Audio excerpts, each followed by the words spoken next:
You are a soldier on D-Day.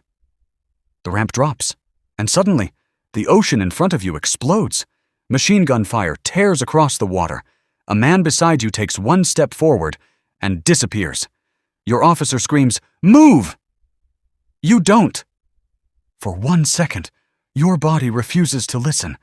Yesterday you were 20 years old. You ate breakfast. You joked with your friends. You complained about the weather. Today, June 6th, 1944, you are standing inside a landing craft approaching Normandy. And half the men around you may not make it off this beach. Another burst of gunfire strikes the steel ramp. That's enough. You jump. The water swallows you.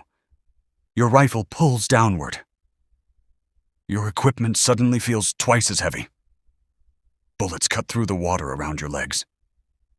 You kick toward the surface. Your lungs burn.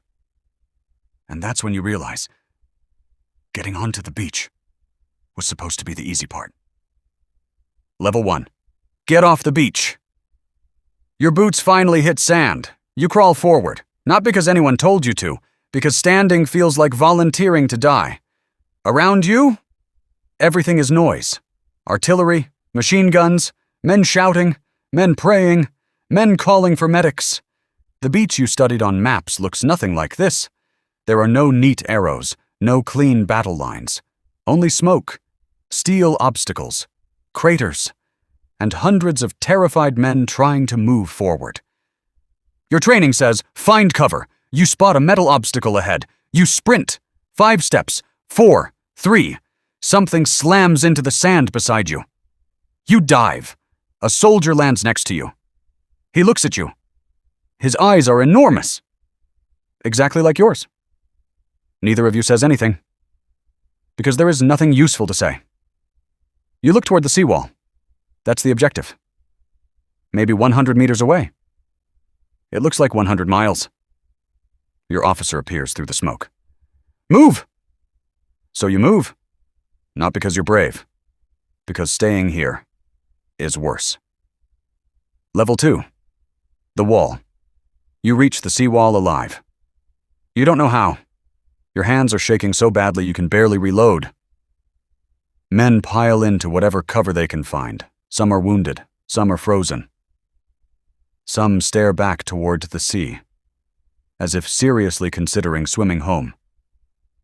Then an engineer crawls past you carrying explosives. His job is simple. Clear a path through the defenses. Simple, except the entire German position is trying to kill him. He reaches the obstacle, places the charge, signals everyone down. Boom! Sand rains over your helmet. A gap opens, and suddenly everyone is looking at it. There is your way forward. There is also where every enemy gunner will now look. Your sergeant points. You first! Of course, you run. Up the slope, through smoke, past wire. Your heart feels like it's punching your ribs from the inside. Then, silence. Not real silence. Your brain has simply stopped processing everything. There is only one thought left. Forward. Level 3. The bunker. You finally see the position that has been firing at the beach. Concrete. Narrow firing slit. Perfect field of view. From inside that bunker, the beach is a shooting gallery, and you're standing in it.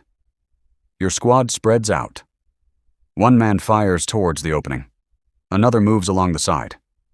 You follow. A grenade lands nearby. Everyone freezes. 1 second. 2. Your friend kicks it into a crater.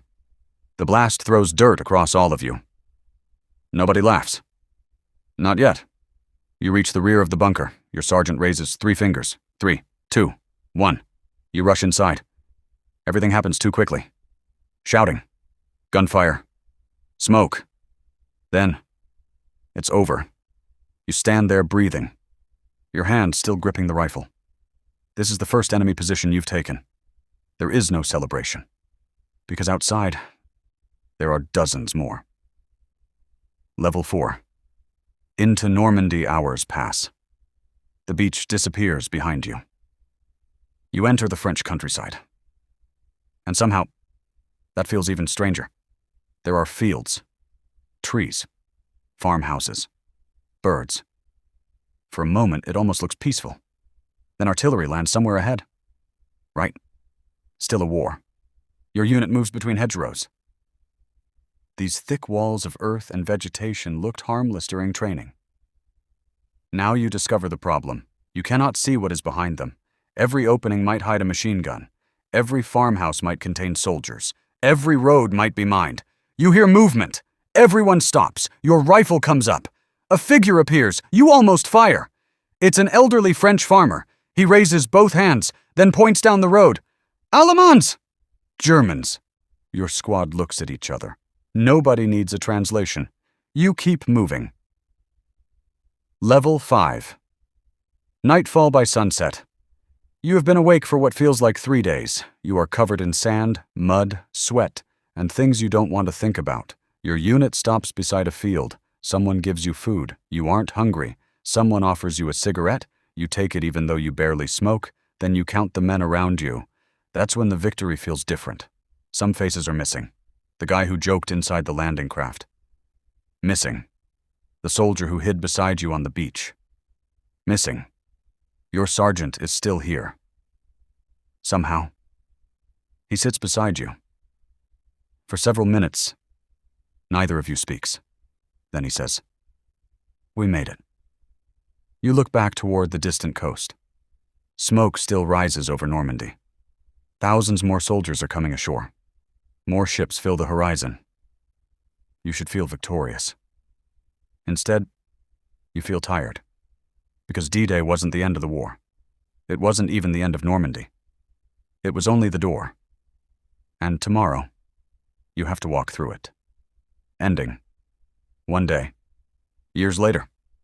People will call June 6th, 1944. One of the most important days of the 20th century. They'll talk about strategy. Generals, ships, aircraft, divisions, maps covered in arrows. But you won't remember arrows. You'll remember the ramp falling, the freezing water, the sound of bullets striking steel, the man beside you who never reached the beach, and the strange realization that history rarely feels like history when you're trapped inside it. To everyone else, it was D-Day. To you, it was simply the longest day of your life.